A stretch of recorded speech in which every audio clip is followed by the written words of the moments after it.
Drink it in, drink it in, drink it in, man. It is picked off by the line. Darius Slay's got it. Coming back right side 25. Picks up a block at the 30. Darius at the 40. Drink it in, drink it in. Drink it in, drink it in, drink it in, man. Rolls to the right. Stafford throws deep. Got a man out there. End zone. Caught. Touchdown, Detroit Lions. Marvin Jones. Stafford! Drink it in, drink it in. Touchdown, Detroit Lions. Cornbread. Stafford! Drink it in, drink it in, drink it in, man. Detroit Kool-Aid, what is going on, everybody? We are back, and I got Grifka here. Grifka, what's going on, buddy? Yeah, just living the dream, living the dream. You are always living that dream, Grifka, and we are here today on the Detroit Kool-Aid cast to talk about our Lions. You know, we're going to recap this another tough one that we had on Sunday, so we're going to talk a little bit about that. But before we do that, you know, the people that have been listening to the Kool-Aid cast know that me and you getting a few dust-ups. We have a few arguments here on the show. And without going too deep into it, me and you had another big dust-up Sunday right about towards the end of this football game. Some things were said and pulling from some things we had said on the podcast about our approach for this team and what we're hoping for. And we got different views on things. So without going into that, Grifka, what I thought we'd do here at the beginning of the show was have a little fun with something I like to call the Great Lions Debate. You down for this? Yeah. Okay. Sure, yeah. What I want to do is, like in the past, I yell at you, you yell at me, next thing you know, it's an hour later, and the show should be over. So what I want to do is, like, I'm going to give us each 2 minutes. I'm going to give us 2 minutes each to talk about. I only got a couple topics here, so I'm going to tell the topic, and we're going to take one side or the other, kind of like a debate format. You got 2 minutes to say any takes, facts, anything you got on it. I'm going to do the same. And for the people out there, I'm going to pipe in some fun music underneath that I think they'll love and it'll be familiar to them. So you think you can handle a little Great Lions Debate, Grifka? Sure, as long as we keep it like a couple minutes on each segment. Like you said, Well, sometimes we get off on tangents. I got a timer. I'm done with your tangents. I got a timer, so you're only getting 2 minutes, and then you're done. So you ready for this first topic? Yep, let's go. All right, so the first topic, and this is sort of drawing off what me and you had either brought up or argued about in the past. So the first topic I wanted to hit was with the way our Lions season's going, with all the different variables that are in the mix, we got win now versus draft picks, considering the draft, considering 2019. Now, I would say which side you want to pick, Grifka, but I think this one's pretty obvious for both of us, don't you, if we have to pick one or the other? Sure. So you widely expressed that you're a win now no matter what, and I expressed that I'm look towards the future in the draft. So would you like to go first or second, Grifka? I'll go second. Okay. Yep. Think about where you want to go, how you want to justify your stance, and that's going to give me 2 minutes here to talk about my stance on the Detroit Lions' future and draft picks. Are you ready? Yep. All right. Here we go. Now, Grifka, last week we talked all about our different views on this team now in the 2018 season and where we're headed. So I'm here to tell you, Grifka, that draft picks and considering the future, since we have nothing to play for, is super important. Now, I got a few numbers for you. So the Lions are looking like they're picking top 5, top 8 right now. I'm just looking at the sheet, and last year's number 5 overall pick was Bradley Chubb. And they paid him 4 years at a yearly salary of under $5 million a season. I mean, you can get a defensive end, a skill player, anybody for under $5 million a year when you consider these high draft picks. And as you always say, they're just prospects. Even at that number, when you're getting a premier athlete at the age and coming out of college, that's going to help your football team. He's under contract for 4 or 5 years. He's cheap, as you always say with me. And that's invaluable now in the NFL. So my main point with you was just, if there's nothing to play for, like if we had playoffs on the line, all this other stuff, I'd be zeroed in. But like on a game like we'll talk about with the Rams, they played solid football till the end. They came up a little short. They increased their pick, I want to say, by 5 or 8 spots due to that loss. And you have to have faith that Bob Quinn, Matt Patricia know what they're building, need a little more time, and are going to be able to hit on these. So I want to make it clear to the Kool-Aid drinkers that it's not that I'm rooting for them to lose. It's not that I'm rooting for, draft picks only. It's that we are at the point in the season where you have to sort of look to 2019. You have to consider that while also still rooting on your team. So that's where I'm at with draft picks, Chris. But I got 3 seconds left. That's all I got to say. I'm going to pitch it over to you here in a moment. Gather your thoughts, and then I'll hit the timer. So that's what I'm saying. Draft picks heading into 2019. Okay. 2 minutes, just over 2 minutes, Grifka. What do you think about that? Are you ready? Yep. All right. In 3, 2, 1. So I'm in the win now. I always like to see my team win, no matter what their record is. When they were, their 0-16 year, of course, you want to see them win. I always want to see them win as many games as possible, even if it's going to, affect their draft status. So, in a prior show, you were talking about at least get some sort of momentum. Because right now, for all the people out there that are calling for Matt Pat's head, this is what, at least show some life, win something. And I'm not talking just, okay, we went out to Arizona and beat Arizona, we went to Buffalo and beat Buffalo. You win one of your last 4 games or whatever like that. I just always want to see my team win. I just want to see them do well. I'm a fan. No matter what their win-loss record is, I want to see them win. And maybe with a few wins, we discussed the Rams game. They beat the Rams, even though it's kind of meaningless and it hurts their draft stock. Yeah, they beat the Rams. To say they came out and actually beat, probably one of the top 3 teams in the league this year. So it's nice to see that win. That means something to me. We've discussed beating Minnesota and Green Bay. You're right, it doesn't really help them this year. But what it does is we have confidence even going into next year that we can even beat these teams. For everybody that's like, oh no, they're so much better than us, we're the bottom of the barrel. It's like, hey, we were having a down year and we still beat them. We still, we would sweep the Packers and we'd split with the Vikings. That's not a bad thing to do. Even if you're bumped down, 4 spots in the draft. Like you said, prospects are prospects till they do something. I say that all the time. You can get a good person at 5. You can get a good person at 5. You can get a good person at 8. You can get a good person at 15. That's evaluating talent and coaching. That has nothing to do with you're not guaranteed a Pro Bowler Hall of Famer, just because you draft 5th and not 8th. So no, I want to see my team win as much as possible. No matter how it affects the draft, I'll take what they get. If they land at 5 or they land at 15, it doesn't matter to me. Go out and get the W's, build some more momentum going into next year to show that you can play against big teams. That's why I feel. That's how I feel on that. All right, there you go. You heard it from Grifka. I gave you 10 extra seconds so you could finish. But I know that when I was talking, you're probably chomping at the bit to get after me. I really got a ton to say about what you said. But that's not what we're doing today. That's not the format. So that was a good back and forth. We're trying this for the first time. So that was the first Great Lions debate, Grifka. Now the second one is, with the remainder of the season and full of games left, do you play your top guys?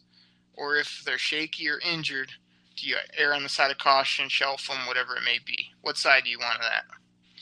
Well, let's do this. Since I took the win now and you took the draft position, you would think that I would take the play the top guys now and you would take the shelf them for 2019. How about we flip-flop it? I'll take the shelf them for 2019, and I'll give my point on this, even though it kind of goes against what I feel right now, but just to show I can see your point of view and I can put a cogent message out there. Okay, I love it. I think you're going to go first on this one as well. Yep, I will go first on this one. All right. Are you ready? Yes, I am. Cue the music. Here we go, Griffith. 3, 2, 1, go. So once again, the Lions really don't have anything to play for, so you're looking for draft status on this. So yeah, if you have guys hurt and dinged up, that they have a better chance of, re-aggravating an injury or making the injury worse, of course I would set these guys and try to look at some of the younger guys on the team. I know there's not a whole lot of younger guys sitting out there. The Lions do have some injuries, so they're kind of playing right now, so you already are seeing them. But maybe something like if you want to see Tracy Walker, if he's going to be the guy taking over for Glover Quinn, maybe Glover Quinn doesn't get nearly as many snaps in a game, and you put Tracy Walker out there to see what he can do with that. Now, your offensive linemen, there's really nobody young. Your young guys are already playing. Same with, Jared Davis, that middle linebacker. You already have him in there. But, we know what Snacks Harrison can do. Maybe Ashawn and Sean Hand get a few reps with that. You play Mike Ford in the corner at a cornerback, and you kind of, they've obviously benched Tease Tabor, but maybe Nevin Lawson doesn't get nearly as many snaps, or maybe if you want to see if Tease Tabor, you throw him out there to see exactly what he can do. It's you give him, hey, this is your last chance. You have nothing to play for. Go out there, really show us what you can do. You're going to get an awful lot of snaps, and that way you don't have to worry about, maybe Darius Slay getting injured, or just to see what these young guys can do when you sit like those guys. So once again, you play all those young guys that you might think about, this is going to be our future, or this is your last chance. That's what you do at this point in the season. All right, you got 30 seconds left. Are you good? Oh, I still got 30 seconds on that? Wow, gosh. 20 now. I'm not sure if there's any really more young guys I really care to see on this team. You play Mike Roberts a little more, but he already kind of plays what he plays. And I don't know if you can really put him in the offense any more than what they do. It seems like they don't throw to their tight ends with Jim Bob Cooter. So, stick with the guys I talked about. All right, that was basically right 2 minutes, Grifka. So good work on finishing up there. So, all right. So I got why should we play our top guys the rest of the year? Cue my music. Here we go. Now, you're always talking wins. You're talking momentum. We always want our Lions to win. We're fans. We're Detroit Kool-Aid drinkers. No doubt about it. So when you're finishing out this year, these guys are NFL players. If your top guys are healthy and ready to rock and roll, you put these guys out there. And again, I've always said with injuries, there's a way to err on the side of caution, but you can get hurt today, tomorrow, yesterday, walking down the street. Anything can happen. So you put these guys out there if they're healthy. You run your schemes. You run all the different things you can. And you see what you can get out of this team, because there is something to be said about winning ball games, momentum, confidence, all these different things that a team can get through the course of a season. Now, right now, where the Lions are, their confidence and things aren't that high. So, if a Marvin, a Carry-On, other players were out there, I think our offense would be humming a lot better. They're not. If they are healthy, you put them back out there and you see if you can get those same type of results that we got kind of early to mid-year after we got off to that slow start and then started cooking a little bit. You see if you can get some of that back, because if you do rip off a couple victories towards the end of the year, yeah, it might hurt your status a little bit, but it may help your overall team with feeling good about themselves and just knowing the fan base, the coach is getting it together, everything's coming together nicely. And as you said before, you can still hit on picks at some different positions, even though as you creep down the draft board, it's a harder shot. So, if Carry-On's healthy, I say bring him back, feature him in the offense, see what he can do.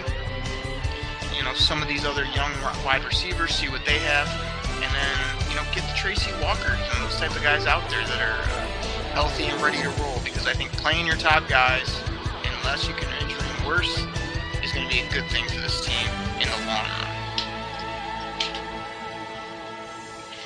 There we go, Grifka. That was the first ever Great Lions debate on Detroit Kool-Aid.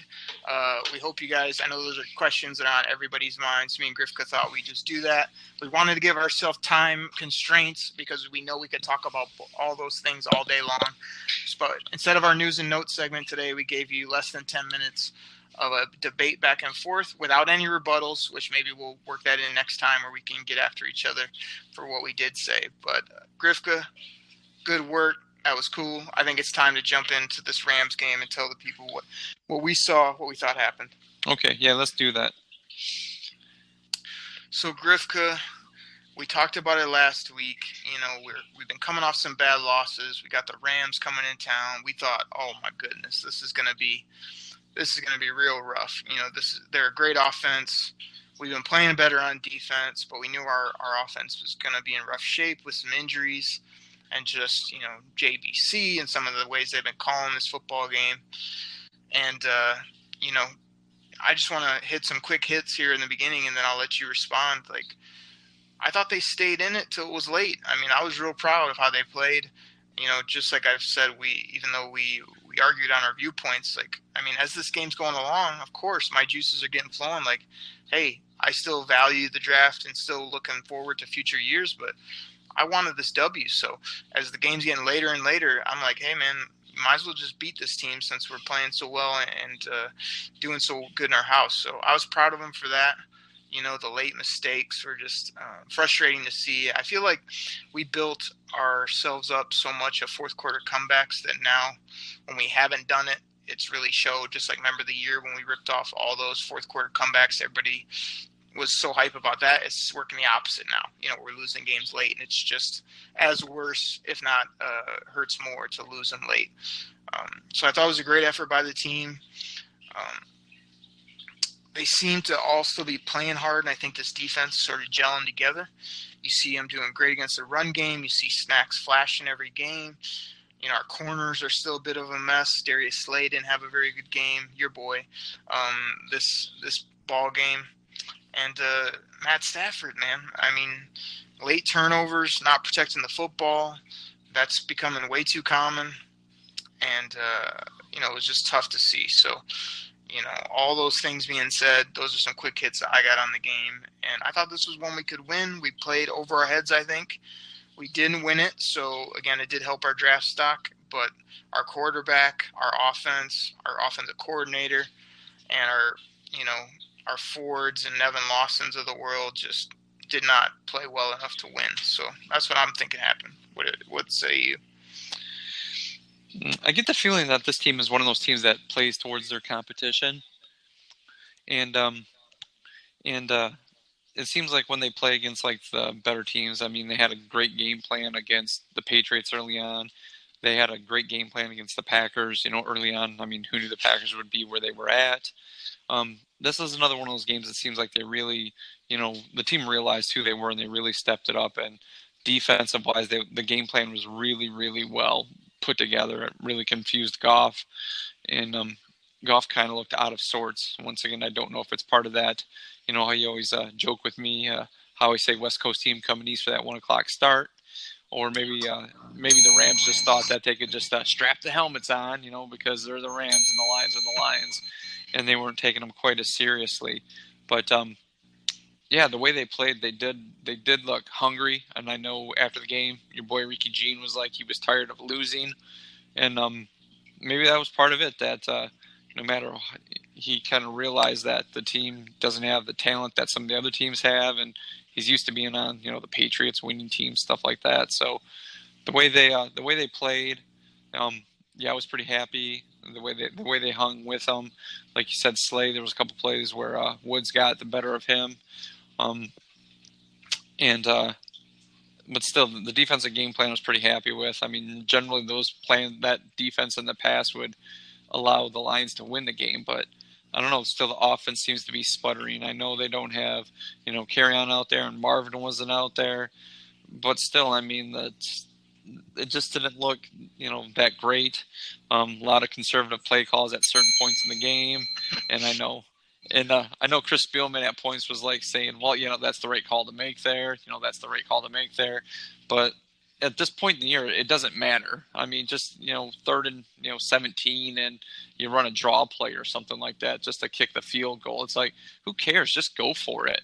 I mean, it's 3rd and 17. Throw the ball up. I mean, I think that draw play only gained them like 4 yards anyways. I mean, you were still well within Prater's field goal range. So it's something that the offensive game plan just, I think, really kept them down. And as for like Stafford's turnovers, I mean, I don't know. We talked about this before. I don't know if he's just trying to make plays or if he's just not, you know, with his wide receiver core out there as depleted as it is. He just doesn't have the he doesn't have the chemistry that he had, like when he had Marvin and Golden Tate and Kenny Galladay, all at the same time. So I don't know if that has anything to do with it, or if he's just trying to make extra plays, or maybe it's that the other team knows Jim Bob Cooter's offense right now, knows the tendencies, so they can kind of go forward with that.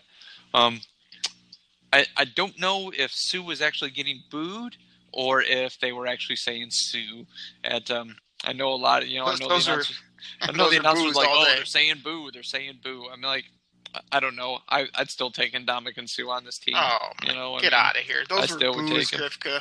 He's a chump. I hate this guy's a bum. Yeah, whatever. You would pay a defensive tackle $15, $20 million, wouldn't you? Well, other teams do it, but they just have cheaper quarterbacks. We invested all this money in a quarterback that, it seems like 3/4 of the fans are looking to get, look to trade him or cut him, even though that's not even close to cap responsible to be able to do that. So either is paying a defensive tackle. That's not cap responsible either. I mean, this guy makes. I don't even have his numbers. He probably has 3 sacks on the year or something like that. These guys don't make big plays, man. I mean, I don't think we need to talk for 10 minutes about how annoying Ndamukong Suh is, but, I mean, this guy's all about him. He didn't want to be here. He wasn't going to take anything less than top dollar. And you don't pay defensive tackles top dollar. Now, you don't have to pay them like pennies, but you cannot pay big money to these guys. Even Aaron Donald, he absolutely was a nightmare in this game. He blew up the play every time, made Frank Ragnow and our whole O-line look like garbage. But he's overpaid a ton. So, this guy's great. He may be the defensive MVP, but he's an anomaly, and these guys don't make He's plays overpaid like a ton right now because Jared Goff isn't paid a ton. I mean, Right. That's why it's no different than a few years ago. Everybody's like, "Oh, look what Seattle's doing." Well, Seattle had Russell Wilson on a rookie contract, so yeah, they could pay all these other people, and now look at them. I mean, they're still a decent team, but they're not nearly as good as they have, as they were. It's going to happen to the Rams a few years too, and Jared Goff needs to get paid. It'll work the exact same way. So, you can pay the guy now. Like I said, though, we're overpaying a quarterback that everybody wants to get. Not everybody, 90% of the fans seem to want to get rid of. So yeah, our money's invested in him.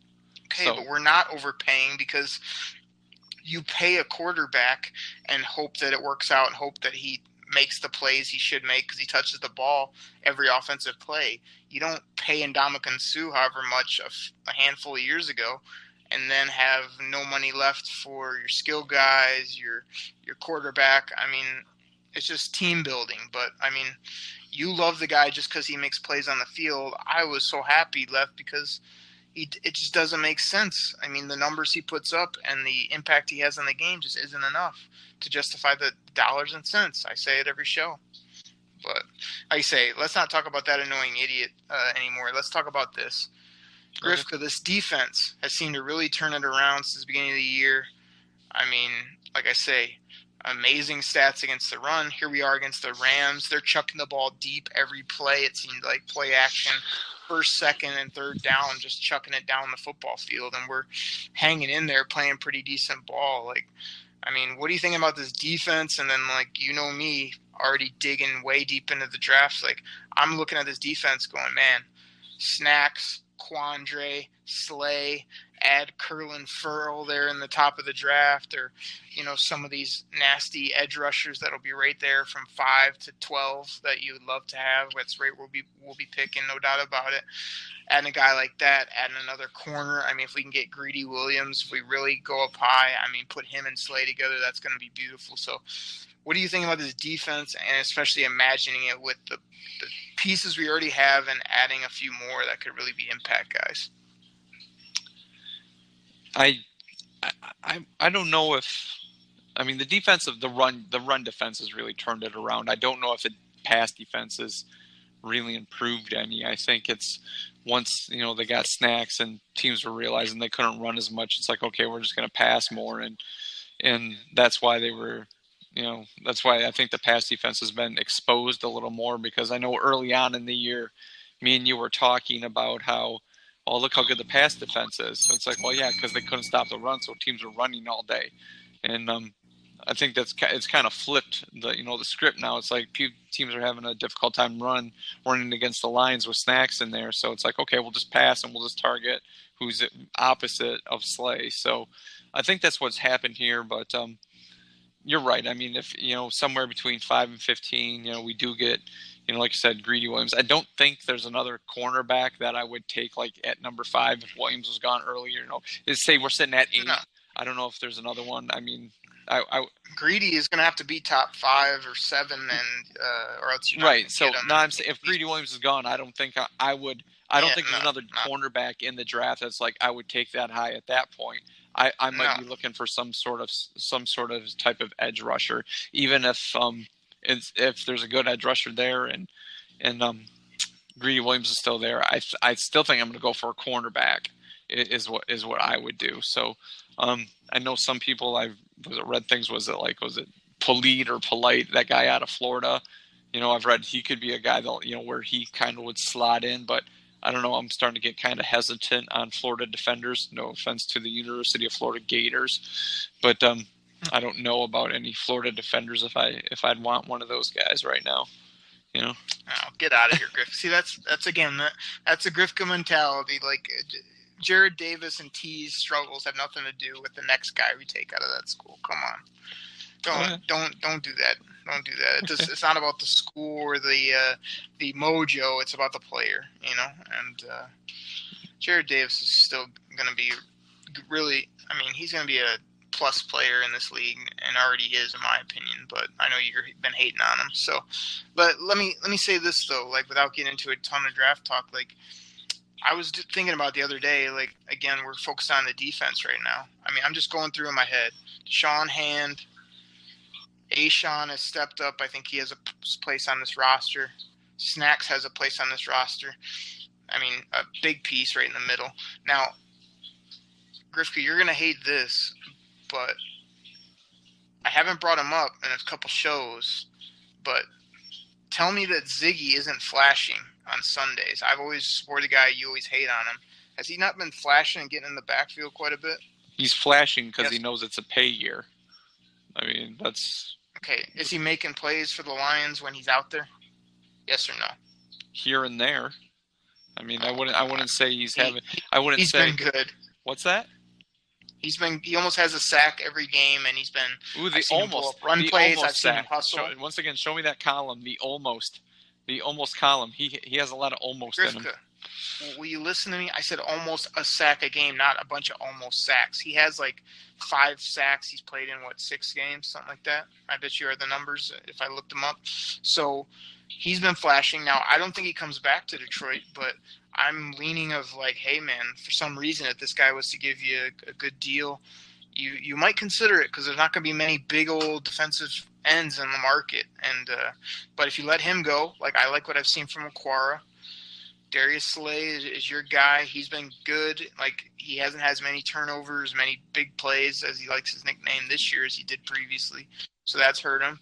And then, what do we have? And, we have a good piece in Diggs. So, I mean, there's like a handful of pieces I just named off on a defense. So let's say you get 2 other good pieces in the draft and some other depth and whatnot. Like, you're filling out that defense pretty well. So I think it's exciting to think about, even though, like you just said, the run defense getting better is because we have nobody in our back end, or not in our back end, in the corners. So they've just been picking on them.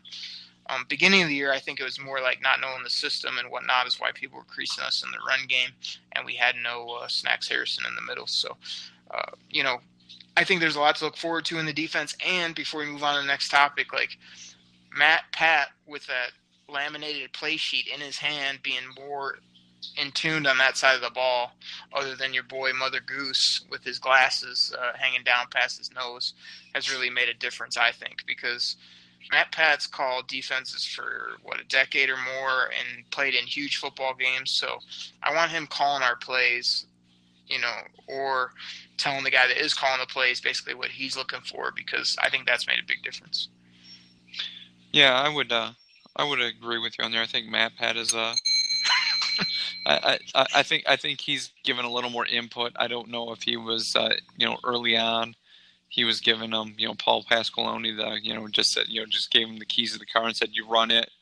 And after seeing this, I don't know if that's Matt Pat realizing like he needs my help, or if that came from higher up saying, "Hey, we know he's your mentor, and we know he gave you a first job, but hey, look at this defense. You're supposed to be a defensive whiz, and you guys are just getting marched up and down the field on." So I think it's definitely helped with him, maybe taking a little more input. Once again, we're not there to see all the behind the scenes stuff, but I think he is.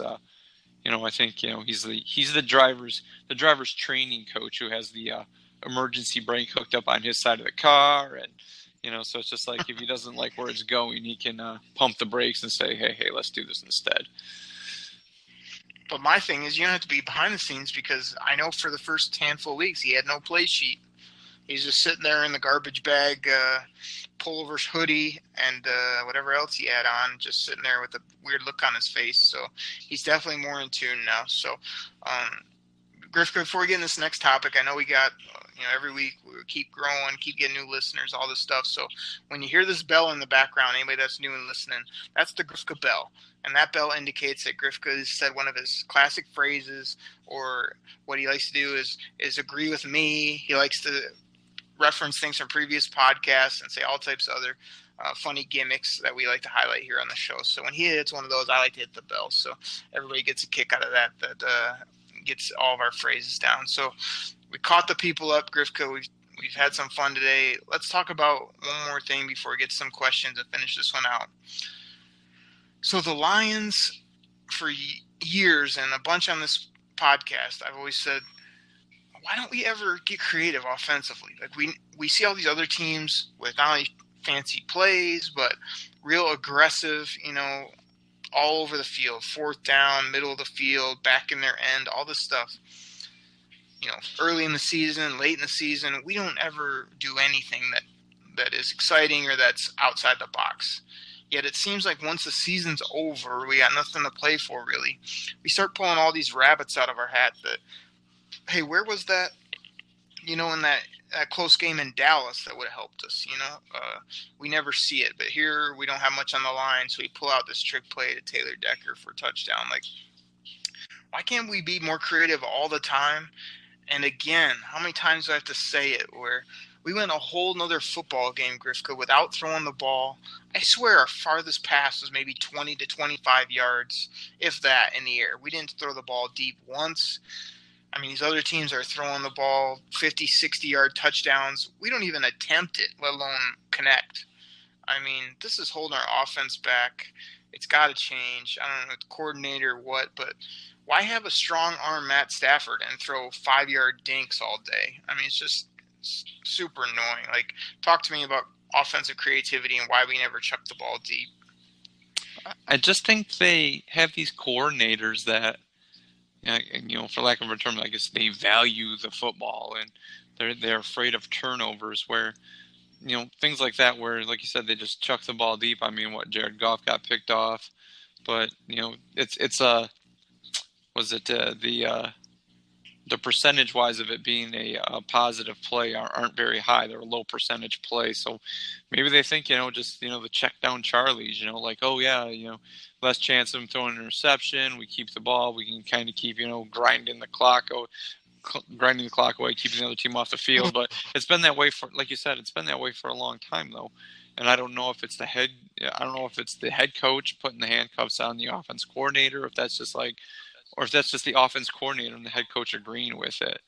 And like you said, it's just like they get to the point where, the point in the year it's just like, okay, now we can open the playbook when there's really nothing left to play for. So I don't know. It just seems it's been that way for a while, but I think it's just come down to where I think it's the head coach pretty much telling the offensive coordinator, it's like, we value the football. We'll just slowly grind the game down and, work our way down the field without these big chunk plays. And I feel that's what it is, because they fear Stafford throwing picks to turn it over, or whatever quarterback we've had.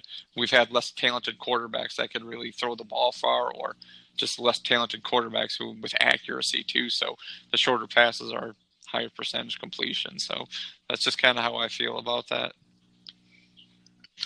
Yeah, man. I don't know. I mean, to me, it's just crazy. Like, when you chuck the ball deep, there's two good things that can happen and one bad thing. Like, it's either complete or a penalty, which are good no matter what. And the only bad thing is if it's picked, which, these are hard balls to pick off. If you're running plays, you're getting single coverage, and you're throwing the ball deep. I mean, put pressure on these other teams and make them cover. I mean, it's much harder to cover a guy flying down the left sideline as fast as he can than, a 7-yard slant route. So they really got to get more creative. They really got to open it up.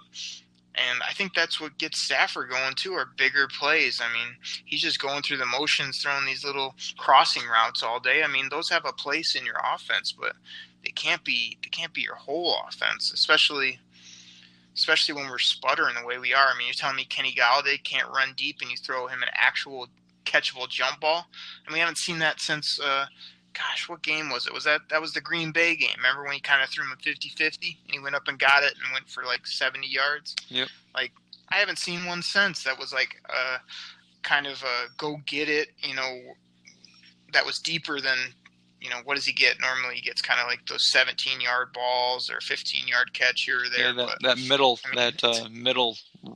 depth route, it seems like what he gets. Yeah. It's got to go farther, and there's a way to scheme up single coverage. I mean, run 3 guys to one side like you're going to throw a bubble, and then run your big fella on the other side and chuck it up to him. So, I mean, we could talk about it all day, but I just get so bored watching this offense, and I'm basically putting it both on the coordinator and I'm putting it on Matt Stafford. Like, I'm not behind the scenes, but when he came in the league, he had a good Wonderlic, he had big arm. He said all the right things, but, like, I'm starting to wonder, like, can he process, like, some of these other guys? Because these other offenses are running crazy schemes. They're finding the open guy all over the field. I mean, it can't always be the play call or your personnel. It has to be, are you finding the open guy? Are you throwing people open? And he's got to be able, especially if we get a new coordinator that's, like, cutting edge, top of the line. I mean, I don't want to see him moping around saying, like, oh, I miss Jim Bob. It's like, he needs to step up and, like, really take hold of an offense and run it himself. Like, be the leader out there. If they call in a terrible play, I mean, change it, go to something every once in a while that'd be better. I mean, again, we don't know everything that's happening, but that's what I'm seeing out there. So we could talk about it all day, but Grifka, another tough loss against the Rams. I mean, you thought I was rooting for draft pick, but I wanted this W once it all said and done, and I'm proud they didn't get whooped and blown out, because I was scared that we were going to be talking on the show about 45-10, 35-15 like we predicted, and they really hung in there. So something to be proud about, maybe something to build on, but a loss is a loss, no doubt about it. Yeah. Sad. So we're looking for that victory podcast. Hopefully it's coming up here next week, same time. We'll be able to do that. You ready for some questions, Grifka? Yeah, we got a few. Cool. Got a few questions here. So this first question, Griff, comes from Slim in Detroit. Slim wants to know, hey, Grifka, what kind of hair product do you think Sean McVay uses? This is right up your alley, right? Hair product? I don't know. I don't know if he uses mousse anymore. I remember that stuff in the 80s, but I don't know what it is now. Gosh, I don't use anything on my hair. I wash it and I let it air dry, so I couldn't tell you. Grifka, since you brought the 80s, give the people a few either 80s lines or a few of your favorites from the 80s in the NFL. 80s lines? Here, I'll give you some 80s Rams. We'll go with one of my favorites, Eric Dickerson, and who can't remember, Flipper Anderson and Henry Ellard and Jim Everett and, those guys like that. So sorry, I don't think the Rams really had any defensive players in the 80s. I remember that team was all offense. So that's what I remember. I don't know where this Rams knowledge comes. You posted out some Rams last week. It's like, come on, Grifka. This is Detroit Kool-Aid cast. But if I had to pick Sean McVay's hair gel, he's using like some of those Axe products like the kids use trying to be cool, like the extra sticky spike Axe product that makes him look like he's 15 or whatever. So, that guy's great at offense, but we probably love him as our coach, but he's got something odd going on there with the spike dude that he's got. So next question, Griffith, comes from Joe in Hockey Town. Joe writes, who would win in a street fight? Grifka's boy Dave Burkett or a paper bag? I don't know. I can really see a paper bag putting up a good fight on Dave Burkett.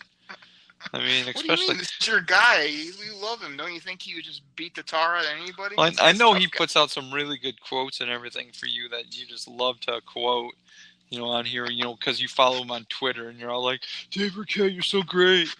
All you do is quote Dave Burkett, but then all you do is rip on it. It's like, once again, stop following him on Twitter if you don't like him. There's plenty of other people out there that you'd rather listen to Justin Rogers or whatever. I don't care. Do I say that, Grifka, or do I say, why does he have a picture of his kids on there? No But one yeah, cares. you always Dave Burkett on Twitter said. It's just like, once again, if you're, if you're all mad at him, stop following them. Okay, we're getting on a 20-minute tangent because that's because he says the dumbest crap. Or I listen to the presser every day, and he's the jabron that asks the question that nobody else asks for a reason, and he thinks he's being a tough guy. Like on this question from Joe by asking the coach, "Hey, are you giving up on the season, or are you still trying?" It's just like, shut up, Dave Burkett. Like, get out of here. So, anyway, next question, Grifka, comes from Mike, and Mike is formerly from Green Bay. He writes, JBC hasn't been getting it done. Do you need a change at offensive coordinator? Yes, Mike. I think we do need to change our offensive coordinators, but there's no way in hell I want that guy. I mean, who's that? Mike McCarthy. Mike from Green Bay. I know people like him and stuff like that, but oh my gosh, that guy drives me freaking bats. I mean, he would. Yeah. I don't know. He'd be the offensive coordinator, and he'd still want to go to his press conference crying and eating his chicken wings like he always did up in Green Bay. So, So yes, we do need an offense coordinator, just not him. Well, I think it's a coincidence, Grifka, that Mike formerly from Green Bay wrote in about our offensive coordinator, but I agree with you. We need to change. The other Mike from Green Bay, Mike McCarthy, yeah, I definitely don't want him. And but they gotta find somebody that can be progressive and get along with Stafford, can kind of make all this work. So I don't know who that is right now, but definitely need it. Last question, Grifka, comes from Tom, and for some reason Tom spells his name with an H. Have you ever seen Thom? Taham. Taham. Yes, Taham. Taham is from the booth, and he writes, better deep ball, Stafford or Taylor Decker? Yeah. Well, let's see. Taylor Decker throws the ball like J.T. Barrett and every other crappy Ohio State quarterback, so I'll go with Stafford. What do you mean, Griffith? The whole week, we lost the game to the Rams, another loss, our season's down the tubes, and all I had to see in interviews and articles is how Taylor Decker's so sad that he threw the ball up in the stands, that he scored his one touchdown of his whole life.